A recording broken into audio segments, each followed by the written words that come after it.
Es curioso cómo los lugares más tranquilos pueden provocar las tormentas más grandes. Cuando me jubilé y me mudé a Pine Ridge Estate, pensé que había encontrado el tipo de paz con la que solo sueñas en tus años de trabajo. Césped cuidado, vecinos amables.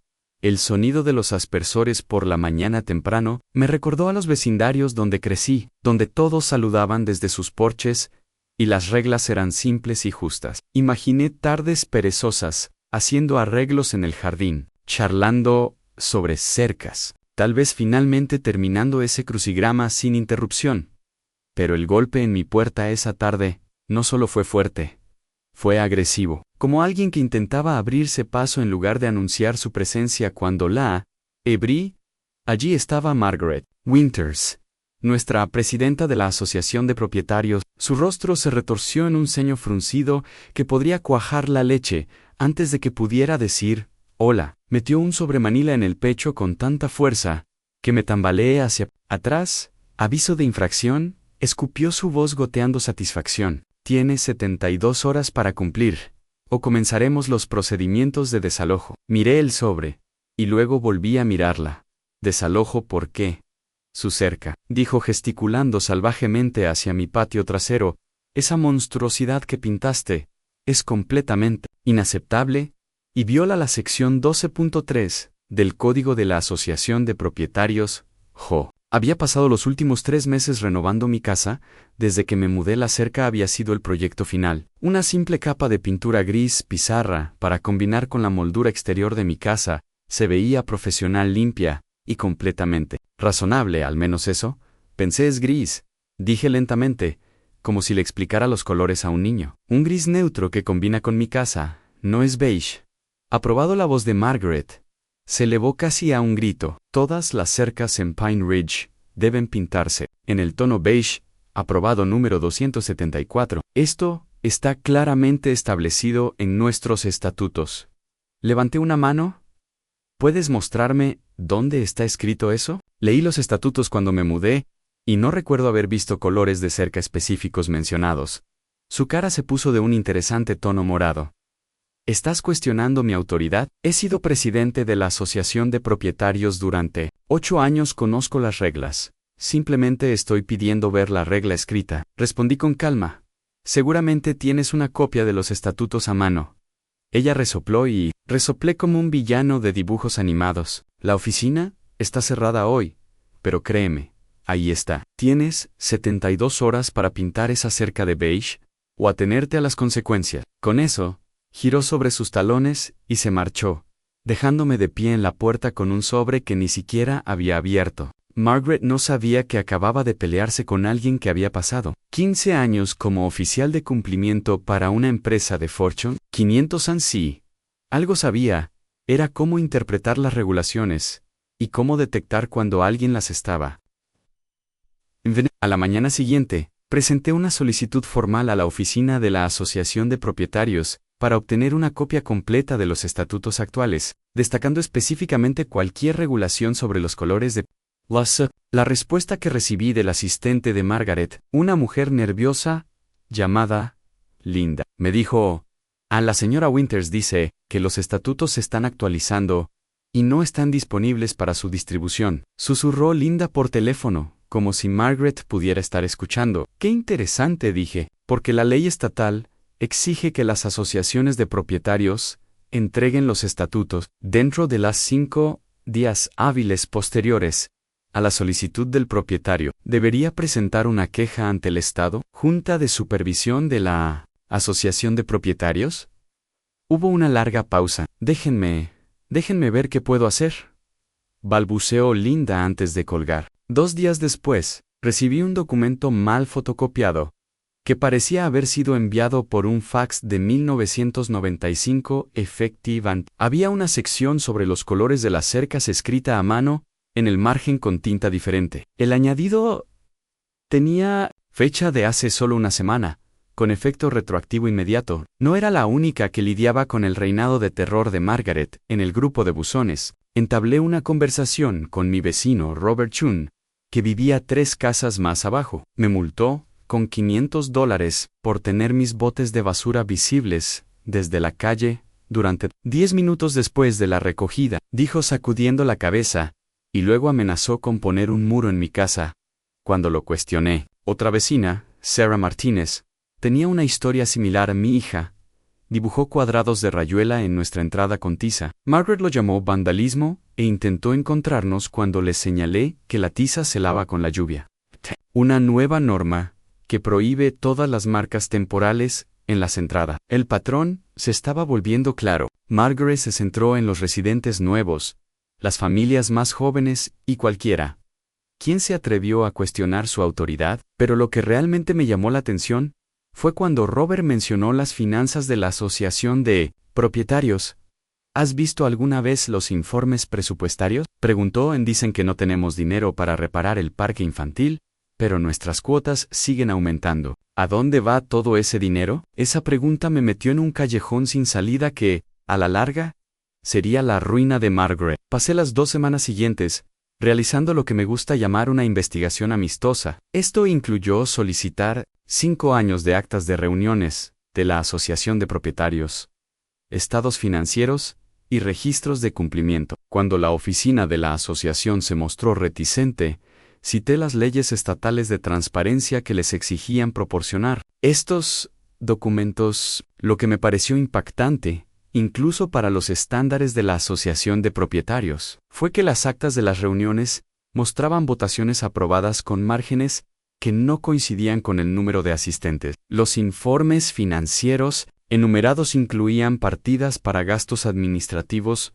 varios que se habían disparado, de $200, 0 a $20,000 anuales. Lo más condenatorio eran los registros de cumplimiento. El 90% de todas las multas e infracciones de los últimos 3 años se habían emitido a viviendas compradas después de 2020.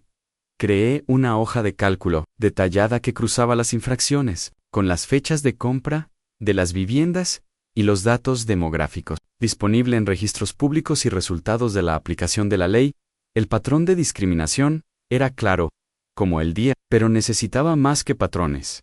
Necesitaba pruebas de irregularidades reales. Esa prueba vino de una fuente inesperada. Linda, la asistente de Margaret, me llamó una noche desde su teléfono personal. No puedo soportarlo más, dijo que le temblaba la voz. Lo que está haciendo no está bien.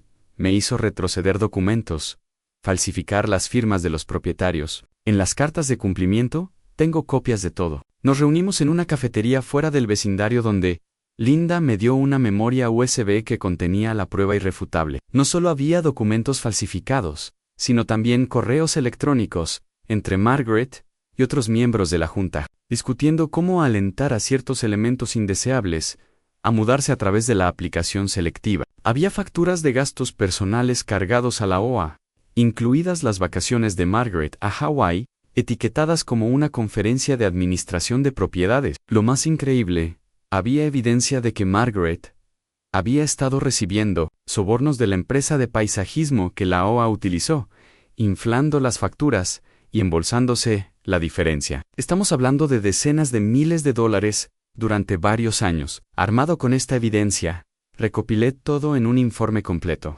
120 páginas de documentación completas, con anexos, referencias cruzadas y una cronología clara de las actividades fraudulentas. No solo quería que Margaret fuera destituida, sino que se expusiera todo el sistema corrupto. Presenté el informe a 3 entidades simultáneamente a la Junta Reguladora Estatal de la Asociación de Propietarios, a la Fiscalía del Distrito, por posibles cargos de fraude criminal, y a todos los propietarios de Pine Estates. La última parte era crucial. Quería que todos supieran exactamente qué había estado sucediendo ante sus narices. La respuesta fue rápida y brutal. En 48 horas, los investigadores de la Junta Estatal llegaron a la oficina de la Asociación de Propietarios. Incautaron computadoras, archivadores y cajas de documentos. Margaret intentó impedir la entrada, incluso intentando bloquear la puerta con su cuerpo, mientras gritaba sobre los derechos de propiedad privada. «Esto es una cacería de brujas», chilló, mientras los investigadores revisaban caja tras caja. «Ese hombre, con su horrible valla, intenta destruir los valores de nuestra comunidad». Los demás miembros de la junta se distanciaron rápidamente de Margaret, pero la investigación reveló que todos eran cómplices, en diversos grados. El vicepresidente Tom Bradley había estado aprobando las decisiones de Margaret sin leerlas. La tesorera Jeanne Phillips había estado firmando informes financieros fraudulentos, sin revisar los libros contables. La investigación avanzó a la velocidad del rayo, probablemente porque la evidencia era abrumadora. Bien documentado, en 2 semanas, la Junta Estatal convocó una reunión de emergencia en nuestro centro comunitario. La sala estaba llena de propietarios, muchos con copias de multas e infracciones recibidas a lo largo de los años. La investigadora principal, una mujer sensata llamada Patricia Walsh, no se anduvo con rodeos. Tras revisar una extensa documentación y realizar entrevistas, encontramos fraude sistemático, malversación de fondos y discriminación por parte de la Junta de la Asociación de Propietarios de Pine Estates. Con efecto inmediato, toda la Junta queda suspendida en espera de una investigación penal. La sala estalló en una mezcla de exclamaciones y aplausos. Margaret, sentada en primera fila, se puso de pie de golpe. «No pueden hacer esto. He dedicado 8 años de mi vida a esta comunidad. ¿Esa valla? Sigue en violación de la ley». Patricia la miró fijamente. «Señora Winters, le aconsejo que guarde silencio y contacte con un abogado. Se enfrenta a posibles cargos de malversación de fondos, fraude y violación de las leyes de vivienda justa». El departamento penal actuó con la misma rapidez. El fiscal, tras revisar las pruebas, presentó cargos contra Margaret por malversación de fondos y fraude. Los demás miembros de la Junta se enfrentaban a cargos menores, pero seguían en serios problemas legales. Solo el plan de sobornos involucró más de $60,000 desviados de los fondos de la JO durante la lectura de cargos de Margaret. El juez fijó una fianza de $5,000 y le ordenó no tener contacto con ningún residente de Pine Estates. El fiscal describió los cargos en 15 cargos de malversación de fondos, 22 cargos de fraude y 3 cargos de falsificación de documentos oficiales.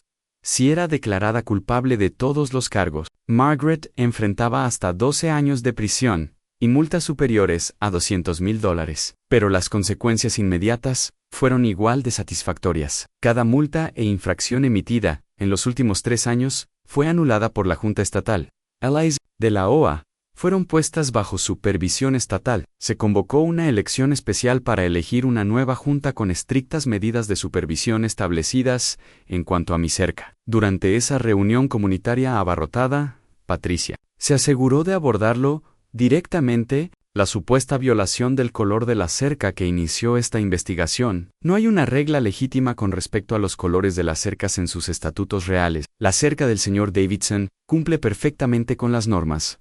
De hecho, se ve bastante bien. La sala estalló en risas, y no pude evitar, pero la sonrisa de Margaret pasó de púrpura a blanco a rojo en el lapso de segundos. 3 meses después, se hizo justicia. Margaret se declaró culpable de 8 cargos de malversación y fraude, a cambio de retirar los otros cargos. El juez la sentenció a 4 años de prisión, con 2 años suspendidos en espera de buena conducta y la restitución completa de los fondos robados. En el momento en que el juez anunció la sentencia, Margaret se desplomó en su silla sollozando incontrolablemente, mientras su abogado intentaba consolarla. Los otros miembros de la Junta recibieron libertad condicional y servicio comunitario, junto con prohibiciones de por vida para servir en cualquier JO.